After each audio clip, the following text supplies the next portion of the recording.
Good evening and welcome to Tucker Carlson Tonight. A college student in Iowa named Molly Tibbetts has become the latest casualty of America's lunatic immigration policy, which is, as you know, maintained and defended by our country's decadent elites.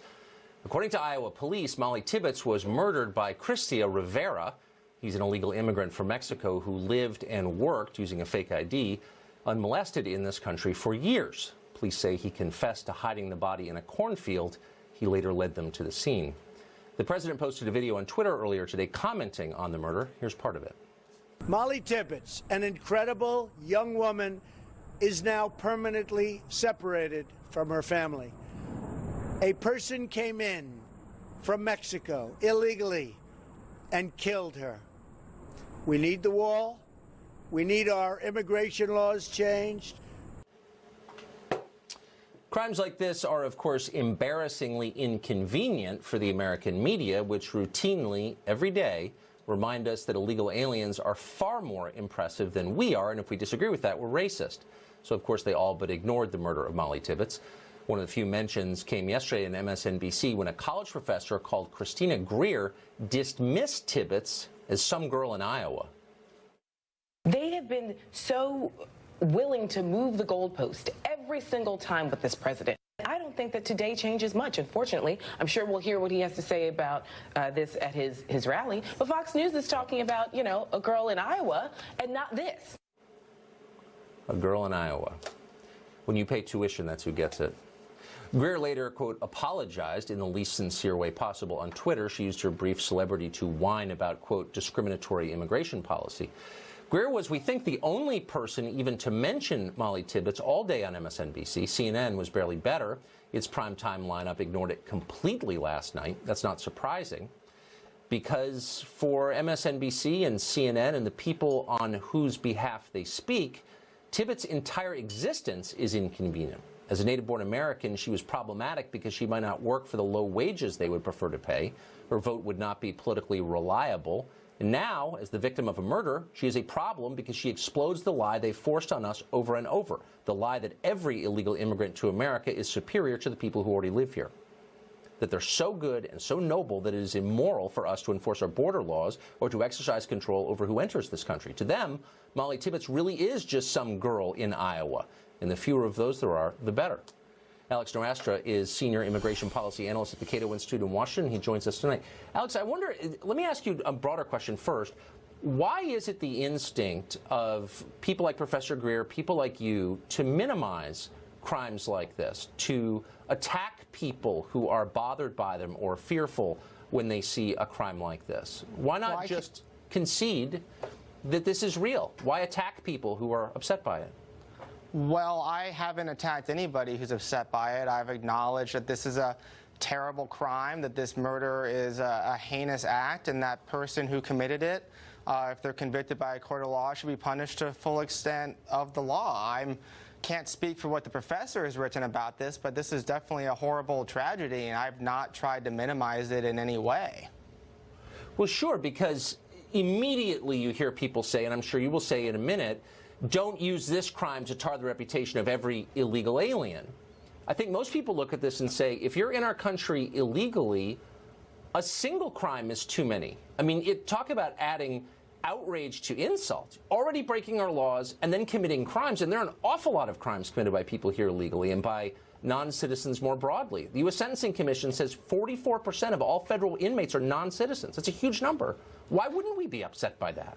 Yeah, so that federal data is only for federal prisoners. As you probably know, That's right. Federal prisoners account for fewer than 10% of all prisoners in the United States, and that's not representative of other crimes. To give you an example, in 2016, there were almost 18,000 homicide convictions in the United States, but only 85 through the federal courts because they simply don't prosecute homicide.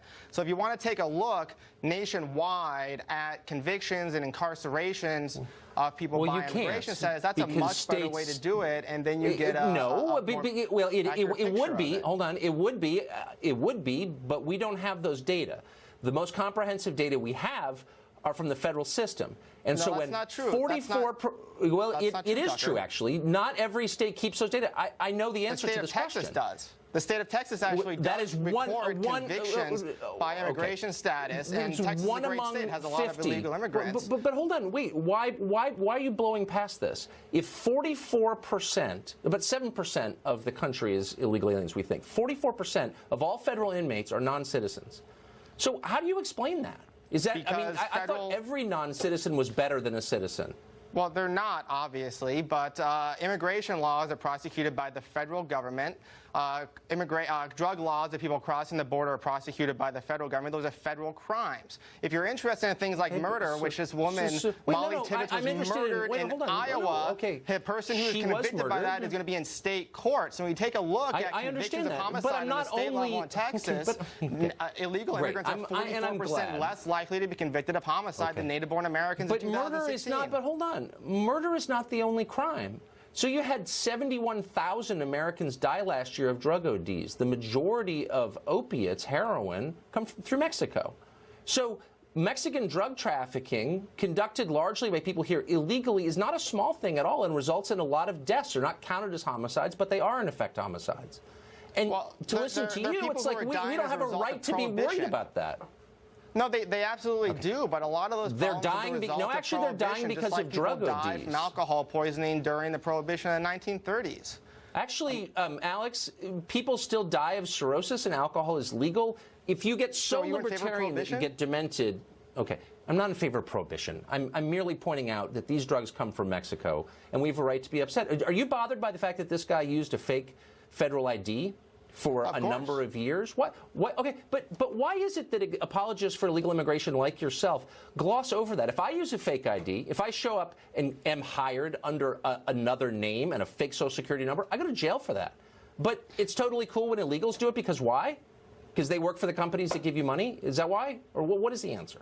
Oh, no, Tucker. The problem is a lot of bad federal laws incentivize identity theft. If you have to have a piece of paper in order to get a job in this country, then people are going to steal those pieces of paper in order to get it. It's going to create a black market. This goes back to the prohibition point. If you make illegal what people want, they're going to forge these documents. Okay, so if you want to reduce crimes, right, make things legal. But you're not really answering my question, which is, why should I live in a country where, as a citizen, I am gravely and profoundly punished for identity theft, but over 10 million illegals are not?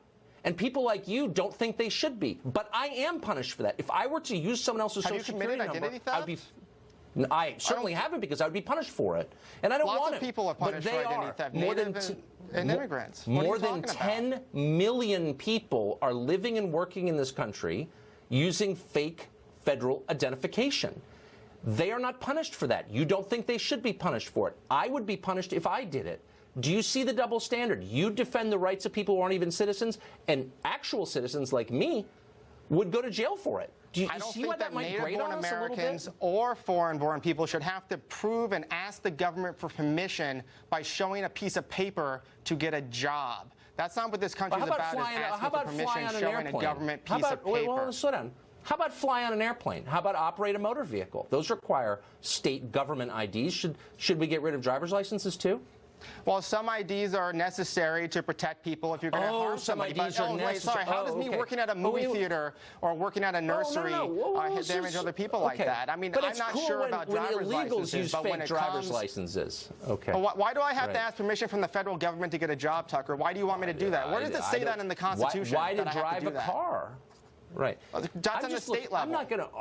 That's on the state level, Tucker. Argue with you about IDs. I'm just saying there's one standard for people here illegally. They have champions like you, and American citizens don't.